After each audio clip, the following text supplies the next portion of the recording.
মানবিক একটা ভয় লাগে। আম্মা জান আমেনা ঘরের ভিতরে শুয়ে রয়েছে, অন্ধকার আচ্ছন্ন ঘর, হঠাৎ ঘরটা আলোয় আলোকিত হয়ে গেল। হযরত আম্মা জান আমেনা হতচকিত হয়ে গেলেন, ভয় পেয়ে গেলেন। মহিলা কণ্ঠে কে যেন বলছে, হে আমেনা, ভয় পেও না, ভয় পেও না, আমাদের পরিচয়টা নিয়ে নাও। আমি হলাম ফিরাউনের স্ত্রী আসিয়া, আর আমার পাশে যাকে তুমি দেখছো এ হলো হযরত ঈসা আলাইহিস সালামের মা মারিয়াম আলাইহিস সালাম।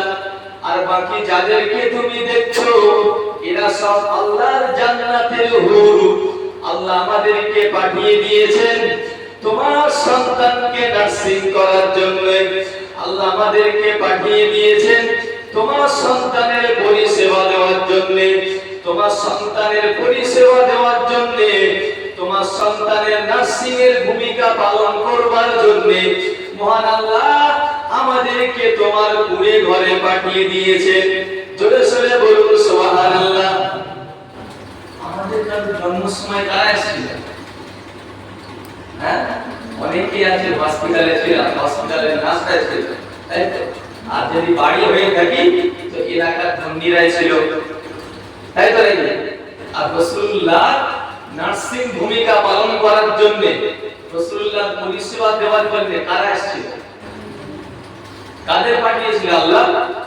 ফিরাউনের স্ত্রী আসিয়াকে, আর হযরত ঈসার মা মারিয়াম আলাইহিস সালামকে, আর জান্নাতি হুদদেরকে পাঠিয়েছিল মুহাম্মদুর রাসূলুল্লাহ সাল্লাল্লাহু আলাইহি ওয়াসাল্লামের নার্সিং করার জন্য, তার সেবা করার জন্য। সুবহানাল্লাহ।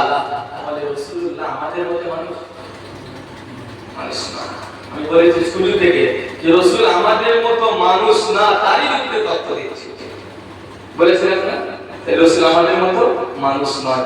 রাসূলকে পরিষেবা দেওয়ার জন্য আল্লাহ জান্নাত থেকে হুর পাঠিয়ে দিয়ে রাসূলুল্লাহ নার্সিং ভূমিকা পালন করেছেন। সুবহানাল্লাহ।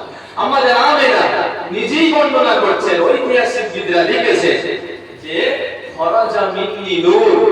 আমাদের আমেনা বলছে যে আমার থেকে বাহির হলো, আমার থেকে উদ্ভাসিত হলো, আমার থেকে প্রকাশ পেল একটা নূরের দলা।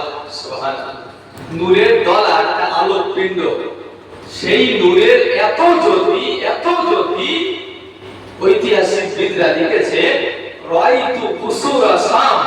আমেনা বললে যে ওই নূরের জ্যোতি, ওই নূরের পিণ্ড এত জ্যোতি যে আমি আমার কুঁড়ে ঘরে শুয়ে থেকে, আমার কুঁড়ে ঘর থেকে 6 মাসের দূরত্বের রাস্তা শাম সিরিয়ার বড় বড় অট্টালিকাগুলি দেখতে পেয়েছে। সুবহানাল্লাহ। সেই নবীর এই নবী আমাদের মতো মানুষ। আমাদের আমেনা বলল যে আমার থেকে বাইরে একটা নূরের দলা, একটা নূরের টুকরো। ওই নূরের এত জ্যোতি আমার এই কুঁড়ে ঘর থেকে 6 মাসের দূরত্বের রাস্তা শাম সিরিয়ার বড় বড় অট্টালিকাগুলি দেখতে পেয়েছে। সুবহানাল্লাহ। দেখতে পাওয়ার অর্থ হলো, ঐতিহাসিকবিদরা ওটাও লিখেছে যে আম্মা জান আমেনার কুঁড়ে ঘর থেকে 6 মাসের দূরত্বের রাস্তা